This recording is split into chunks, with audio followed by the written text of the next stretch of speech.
Hello, welcome to Sherwood Talks Philosophy. Thank you for tuning in. On today's podcast, I'll be debating the notion for and against animal rights. Point 1.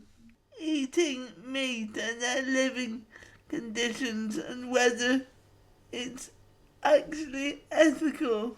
Point 4. It is good to eat meat for dietary reasons and for protein. Meat tastes really good, so why not eat it? It is very natural to have a circle of life and a food chain. Points against. We are taking away the animal's life and freedom as a society.